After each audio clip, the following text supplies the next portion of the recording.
Imagine digging just below the surface of the ground and finding ice that's been frozen for thousands of years. It's not a block of ice in your freezer, it's part of the land itself.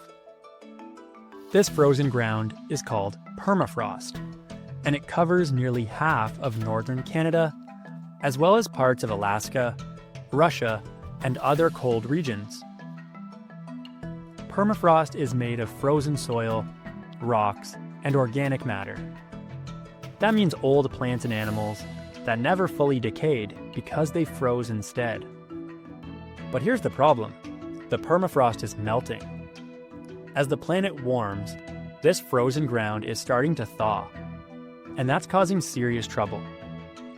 When permafrost melts, the ground becomes unstable. In northern towns and communities, roads crack, buildings lean, and pipes break because everything was built on solid frozen ground. Once that ground turns soft or sinks, nothing stays where it should. For people living in the Arctic, it's already making life harder and more expensive. Even more worrying is what happens to the ancient materials trapped in the ice. As permafrost thaws, the frozen organic matter begins to rot, just like food left out on a hot day.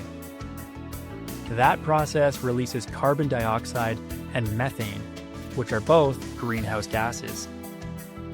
These gases trap heat in Earth's atmosphere, which leads to more warming. And here's the scary part. That extra warming melts more permafrost, which releases more greenhouse gases, which causes even more melting. It's a dangerous cycle that affects the whole planet, not just the far north.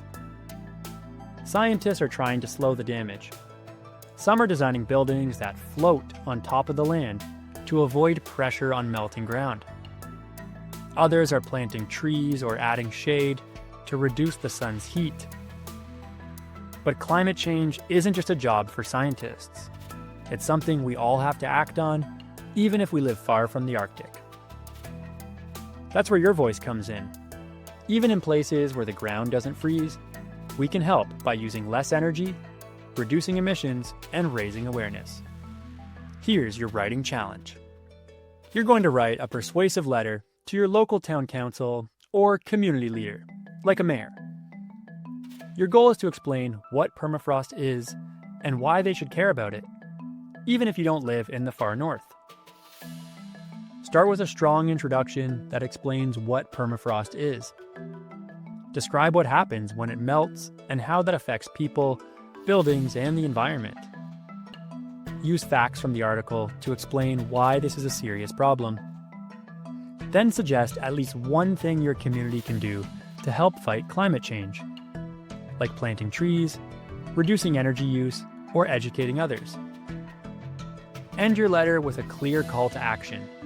What do you want them to do, and why now?